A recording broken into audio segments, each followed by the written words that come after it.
My brothers and sisters, imagine for a moment that the ocean between us was never meant to be a wall. It was meant to be a bridge. For 400 years, that bridge was broken. Our people were taken scattered, forced to build another nation with their sweat and brilliance, while their mothers in Africa looked at the night sky, whispering to the stars, "Are my children looking at the same light?" Tonight I speak not as a president, not as a soldier, but as your African brother. I carry with me the voices of elders who never stopped waiting, who left food on the table for family that never came home. I carry with me the silence of generations who prayed that one day their children across the ocean would remember who they are. What if that day has come? What if the separation that defined centuries of our history was never natural at all, but carefully engineered to keep us apart? And what if breaking that design, reuniting our scattered family, could change everything? The destiny of Africa, the destiny of America, and the destiny of the entire world. For too long, others have told us who we are. They told us we were slaves, when in truth we were stolen. They told us we were powerless, when in truth we built nations with our hands. They told us we were forever divided, when in truth we have always been one people. Now at last we are standing at the threshold of reunion, not as strangers seeking permission, but as family reclaiming our seat at the table. Stay with me, because in the minutes ahead I will reveal to you secrets they never wanted you to hear, conversations hidden in the shadows, alliances already in motion. And at the end, I will ask you the only question that matters: will you remain a spectator, or will you walk across the bridge your ancestors prayed for? Please share this message if you feel called, and subscribe if you believe the truth matters more than the headlines. Our family's reunion has begun. It began on a restless night in Ouagadougou. The clock read 3 in the morning. The weight of running a nation sat heavy on my shoulders, terrorism at our borders, the constant struggle to free ourselves from colonial chains, the endless demands of leadership. Sleep would not come. So I opened my computer and, like many of you, I scrolled through the world. What I saw stopped my breath. George Floyd, Breonna Taylor, streets filled with young black men and women in Minneapolis, Detroit, Atlanta, raising their voices against injustice, demanding equality, demanding the most basic dignity that should never need to be begged for. And as I watched, something struck me with the force of lightning. I was not looking at America. I was looking at myself. I was looking at my soldiers who fight foreign occupation. I was looking at my people who refuse to accept poverty as destiny. The same fire burning in those American streets was burning in the red dust of Burkina Faso. In that moment, I reached for the phone and called the one person who could anchor me in truth: my grandmother. She was 89 years old, the living memory of our family's history, the keeper of stories passed down through whispers and song. When she answered, her voice was soft but steady. I told her what I had seen and asked a question I had never dared before. "Grandmother, when our people were taken across the ocean, did we ever stop believing they were still our family?" She was silent for so long, I thought she had fallen asleep. But then, with words that pierced my soul, she said, "Every night for 400 years, African mothers looked at the stars and wondered if their stolen children were looking at the same stars. Every harvest, we set aside food for the ones who never came home. Every celebration, we sang songs for voices silenced but never forgotten. We never stopped waiting for you to remember who you are." Tears rolled down my face. That was the moment I realized the separation between Africa and her diaspora was not natural. It was engineered, enforced, maintained by those who feared what our unity could unleash, and that realization demanded action. 6 months later, action arrived in the form of a letter. It came from Dr. Aisha Williams, a professor of African Studies at Howard University in Washington, D.C. But this was not an academic inquiry. It was a cry of the heart. Dr. Williams had spent 3 years tracing her family roots. DNA tests, oral traditions, and dusty records had led her back to the Mossy Kingdom in Burkina Faso. She had found the village of her ancestors. She had uncovered names of great-grandparents erased by slavery. And yet, her words carried unbearable pain. "Mr. President, I know where I come from. I found my village. I found my people. I found my history. But I don't know how to come home. I don't know if there is still a place for me after 400 years. I read that letter 17 times, each time the same heavy feeling of shame. How could it be that a daughter of Africa, brilliant and accomplished, would feel like a stranger in the land of her ancestors? How could it be that centuries of separation had convinced her she was unwelcome at our table? That night, I picked up the phone and called Howard University. Against all protocol, I asked to be connected directly to Dr. Williams. When she answered, startled, I spoke the only words that mattered. "You are not a stranger here. You are a daughter returning home. We have been waiting for you." Our conversation lasted 3 hours. She told me of her struggles as a Black woman in America, the exhaustion of being the only one in rooms of power, the pain of succeeding by conforming, the hollowness of achievements that cost connection to her own community. And yet she told me something that gave me hope. When I discovered my African roots, something changed. For the first time, I felt connected to a story larger than slavery, larger than America. I felt connected to a beginning that could lead to a different ending. That night, I made her a promise. I promised that she would not be the last African American to feel this reconnection. I promised that we would build bridges not for one, but for millions. Bridges that would not just heal individuals, but heal centuries. Bridges that would transform the way Africa and her children across the ocean see each other forever. That was the seed of everything that followed. From that promise, the work began. Quietly at first, carefully because I knew the world would not welcome it. I called the project the Reunion. It was not an official government program, not stamped with seals or signed by ministers. It was family work, sacred work. I began reaching out to African Americans across every field: technology, medicine, finance, education, art, not as a president searching for allies, but as a brother reaching for siblings lost to history. The first to answer was Marcus Johnson, a software engineer from Oakland, California. Marcus had followed our revolution from afar, intrigued by the vision of an Africa that refused to bow. When my call came, he told me later, he thought it was a prank. African presidents don't call random Black Americans. He laughed, but I told him he wasn't random. His great-grandmother had been born on this continent. His success in Silicon Valley was not separate from African genius, it was a continuation of it. Marcus agreed to come not as a tourist, but as a returning family member. What he found shocked him. He expected to meet desperate young programmers who needed his guidance. Instead, he found equals Burkina innovators, building bold solutions with scarce resources but limitless imagination. By the end of his first week, Marcus was not mentoring, he was partnering. Together, they co-founded a fintech company creating tools for African communities and the diaspora alike. And in his own words, for the first time, I wasn't the token Black hire. I was simply a professional among other Black professionals. I felt normal, truly normal. Soon after came Dr. Michael Thompson, a world-class heart surgeon from Chicago. We spoke for 4 hours one night about medicine, but really we spoke about dignity. I have spent my career proving Black excellence in white institutions, he confessed. What if instead we built our own rooms of excellence on African soil? By the end of our talk, he had committed 6 months of his life to Burkina Faso and promised to bring others with him. And he did.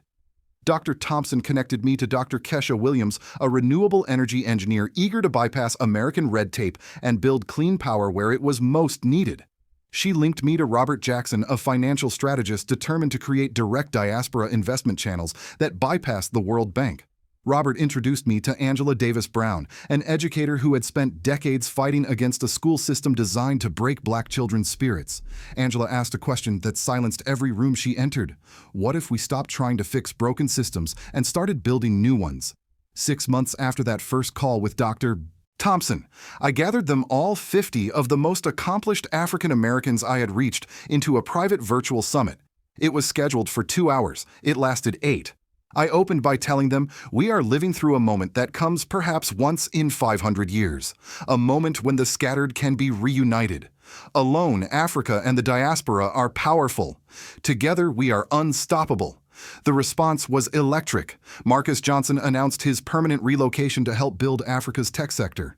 Dr. Thompson outlined plans for a new medical school blending modern science with African healing traditions.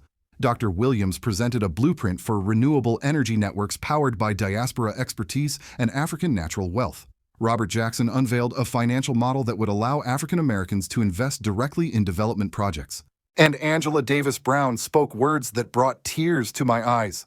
What if Africa became the exporter of education models? What if black children in America finally learned from systems designed for their excellence, not their failure? By the time the summit ended, we had commitments totaling $75 million in projects spanning 7 nations. But more than the money, we had built something priceless, a living, breathing network of black brilliance reconnecting across the Atlantic. And that was when the opposition awoke. Within weeks, pressure arrived from places both expected and surprising. The French ambassador demanded an urgent meeting, suddenly concerned with my expanding activities. A World Bank loan that had been moving smoothly was frozen without explanation. American news outlets began calling my vision radical, warning of diaspora interference. But the attacks did not stop at institutions. They targeted people. Dr. Thompson was interrogated by his hospital board about conflicts of interest. Marcus Johnson's investors in Silicon Valley asked whether Africa would distract him. Angela Davis Brown was summoned by federal officials about her international activities. Robert Jackson's financial clients suddenly worried about his African connections. The message was unmistakable. Our unity was too real, too dangerous. Then came the phone call that chilled me. It was 2 a.m. A voice with a French accent called himself a concerned friend.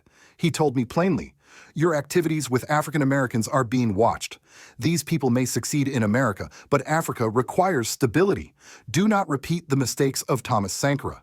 It was a warning veiled as advice. But what he did not understand was this: we had already crossed the point of no return. We had already felt the power of reunion. And once family has found each other again, no threat can make them forget. Despite the threats, despite the whispers of caution, the results spoke louder than any warning. What began as quiet conversations was now producing tangible change across Africa and within the diaspora itself. The fintech company Marcus Johnson co-founded with our young innovators did not remain an experiment. Within just 4 months, its digital tools were serving 25,000 users across 6 African countries. Farmers in remote villages were receiving payments directly, women were running small businesses without middlemen, and the diaspora itself was transferring money home at lower costs. It was not aid, it was not charity, it was empowerment driven by technology created by Africans for Africans. Dr. Michael Thompson's commitment became a movement of its own. His proposed medical program, rooted in both modern science and African healing traditions, attracted 500 applications from African American healthcare professionals eager to serve in Africa. For the first time, doctors who had spent careers proving themselves in hostile institutions saw a chance to simply be excellent without permission. A school of medicine was no longer just an idea, it was becoming a reality that would train a generation of healers fluent in both innovation and tradition. Meanwhile, Dr. Kesha Williams' renewable energy project began lighting homes in rural Burkina Faso that had never known reliable electricity. Entire villages gathered to watch bulbs glow for the first time. Children studied after sunset. Women cooked without inhaling smoke. Elders sat in courtyards illuminated by clean, sustainable power. These were not symbolic gestures. They were life-changing transformations. Yet the most powerful impact was not measured in numbers or infrastructure.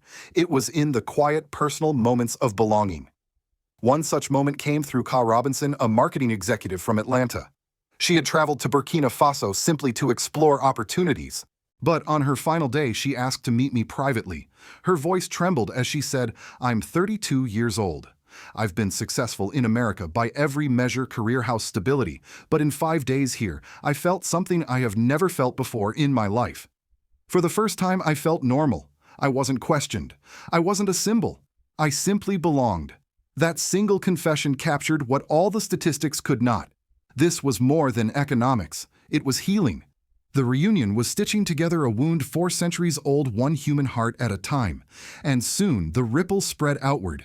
Leaders of African descent in Brazil reached out asking how they might forge similar connections. Caribbean nations began discussing formal partnerships. African communities in Europe wondered how they could join what was unfolding. What began in Ouagadougou was now seeding a transatlantic awakening. But perhaps the most surprising shift came from within the United States itself. Historically, black colleges and universities, HBCUs, professional associations, and business networks began writing to my office. They did not want symbolic ties. They wanted systematic collaboration, student exchanges, research partnerships, joint ventures. They saw in Africa not just ancestral memory, but an untapped future. The political implications were impossible to ignore. For centuries, Western powers had thrived on keeping Africa and her diaspora apart economically, culturally, spiritually. Now, for the first time, those barriers were cracking. And when barriers fall, power shifts. The reunion was no longer a quiet initiative. It was becoming a movement, one that no embassy, no boardroom, no news anchor could dismiss. Because it was not about one president or one nation. It was about a family rediscovering itself. And once family reunites, no system built on separation can stand unchanged. From Washington to Paris, from London to Brasilia, the tremors of what we were building in Ouagadougou did not go unnoticed. For Western capitals, this was more than cultural exchange. It was the birth of a political and economic realignment that threatened centuries of control. In the United States, the reaction was divided. On one hand, establishment voices warned of radical experiments in Africa, questioning whether African American professionals were being lured into unstable environments. On the other hand, an entirely different current was rising within Black America itself. Students at Howard Spelman and Morehouse began speaking of study programs in Lagos and Nairobi. Professional associations quietly drafted plans to send members across the Atlantic. Retirees discussed spending their golden years not in Florida, but in Ghana, Kenya, or Burkina Faso.